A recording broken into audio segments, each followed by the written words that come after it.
What's up? I'm Troubleshoot. I'm not in the usual place, so apologies for any weird audio, but let's get straight into it. This week's Rust skins are very much themed around the brand new cooking update and things like that. Starting off at the very top, Alistair's Biscuits garage door for $1.50, the Black Ops Revolver for $2.50, adding to our Black Ops collection, a clan-based door which has a 2D side profile of a multi-story clan base, pretty cool, $2.50, a factory new AK, which is a blackout type skin, and of course is, as usual, the most expensive skin of this week. Scrolling down, the Frog Fridge for $2.50 is a cute addition to your base, followed by both $2.50, the Gold Lord Chestplate, and the Gold Lord Face Mask. A bit more medieval in their styling, although you won't be able to use these in medieval servers, of course, as the tier is a bit too high. Followed by the Hyper SAR for $2.50, yet another short SAR skin, the Neon Honey Box for $2.50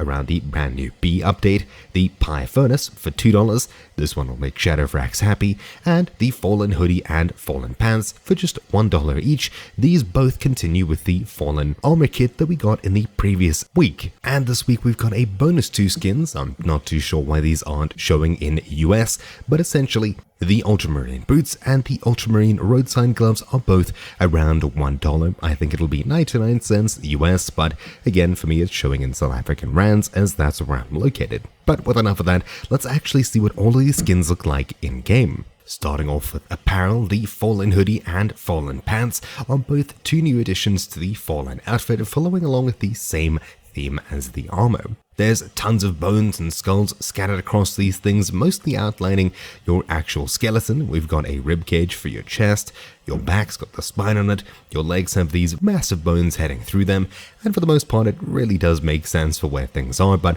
of course there's just things spread around everywhere with skulls and things like that. It's a pretty cool addition to the existing Fallen skins that came out, I think, last week, but ultimately it's not for everyone and it's definitely not camouflage in the least. So take from these $1 skins as you will. Here's the Ultramarine gloves and boots. Obviously they're very small additions, but if you own the rest of the loadout, then these two are of course welcome. These, as you would expect, much like the rest of the armor, don't glow at night at all, so they're just fine to wear for night camouflage, but during the daytime they do stand out quite a bit, much like the rest of the Ultramarine setup for your character and of course your base. In a previous episode we checked out everything that goes together, but these two are just of course 2 nice small additions to the rest of your kit for not too much price. Then for $2.50 each, the Gold Lord Chestplate and Gold Lord Helmet. These 2 things are bedazzled with all of the Infinity Stones, red, green, blue, that's pretty much it here, bedazzled all around this thing, so you're definitely going to be quite opulent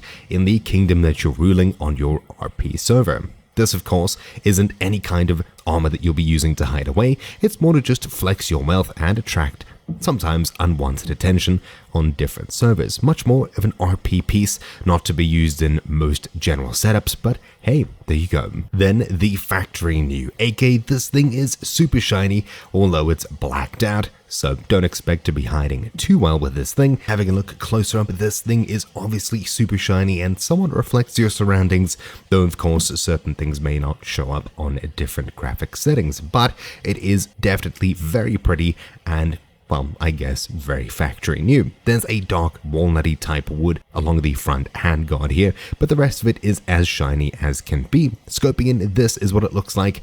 Nothing too crazy ultimately, but there you go. Is this worth being the most expensive skin this week? Do let me know down below. For me personally, it's nothing too crazy, but it definitely is shiny. Moving on to the next weapon, the Hyper SAR for $2.50. Much more colorful from green to red. A pretty nice sweet gradient all the way across to the front where it goes to more of an orange and then back to a sort of greeny yellowy tint. This thing is super colorful, although won't be attracting too much attention from afar. It's definitely one of the prettier SAR skins, but of course it's not going to be for everyone. These little details have been attached with these small little green and red dots, so it's definitely a more unique SAR skin, and of course it is one of the short variants. If we have a look at how this thing looks in your hands, here is what it looks like scoped in. You can see a green to red meter that's completely maxed out, not too sure what it means, and of course this is the scope. Do you like it?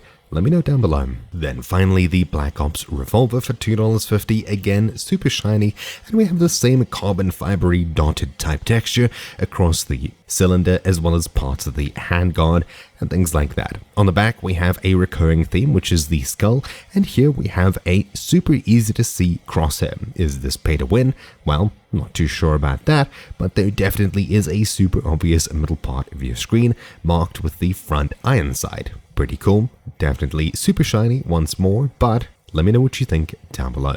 And with that, we finished with all of the wearables. Moving on to placed items, we have the pie furnace. This thing is definitely something that a couple of certain YouTubers have been looking forward to, decorated with all the way at the bottom the tinfoil base to the red and pie-like texture. Super pretty, and of course when lit, it looks something more like this. The deep red glowing quite a bit brighter, as you can see here. Instead of just $2, spending a bit more at $2.50, you can get your hands on the Neon Honey box. Of course, this has to do with the brand new Honey update, where we get bees, bee grenades, and things like that. And of course, if you're going to be setting up your own beehive, this is probably the box that you'll want to own in your brand new beehive, outpost base, or whatever you decide to build. This should definitely be part of what you're setting up. Again, it's not hiding too well. It's more of a themed farm-based type item, so if you're going to be playing around with bees and you think they might go somewhere in the future, this may be worthwhile picking up. From there, we've also got the frog fridge, which is super happy to add to your base. There's nowhere near as much transparency as other fridges, but of course this solid chunk of green flesh is going to be a pretty welcome addition if you're looking to make your base just a little bit happier. You can see it, I guess, sitting down here with its back and hind legs here, all the way to the front with this cute little tongue-out face. This is super adorable, hands interlocked, I guess, patiently waiting for food to be placed into it, power to be given, and food to, well, expire.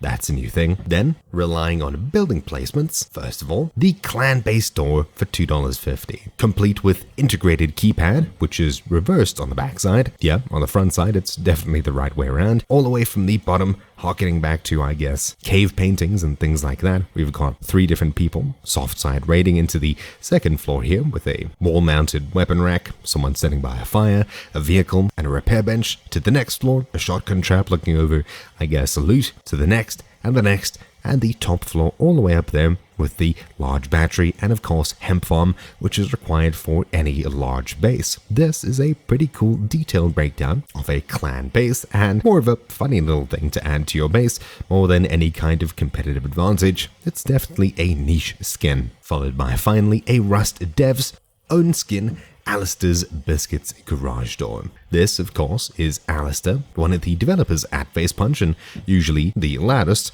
on social media. If you're a fan of Alistair, you definitely know who they are, and of course, you might want to pick this up if you wish. Obviously, once again, a hyper niche item. If you know what's going on, you know what's going on. If you don't, the store is going to make no sense to you. For just $1.50, it's one of the cheaper skins in this week's drop. Let me know what you think down below. And with that, before we go, let's quickly touch on glowing skins of this week. If we change over to nighttime, you can see that the clan-based door is well lit, with each different fire glowing pretty brightly on each different floor. A really cool detail to the skin, as well as the glowing, I guess, tool cupboard over there, followed by, just behind it, the beekeeper box, super well lit and very easy to find at nighttime. Not that you'll be managing bees then, hopefully. And of course the frog fridge, which is more glowing at the front than any other side. Nice to see that our friend is well illuminated. And with that, we've covered pretty much everything. Again, apologies for the substandard audio quality and of course different editing style. Things are a bit different for this one particular episode, but hopefully bear with me, it was still somewhat enjoyable, if not enlightening. So, hopefully you found this video interesting. Thank you for watching. My name's been Troubleshoot and I'll see you all next time. Ciao.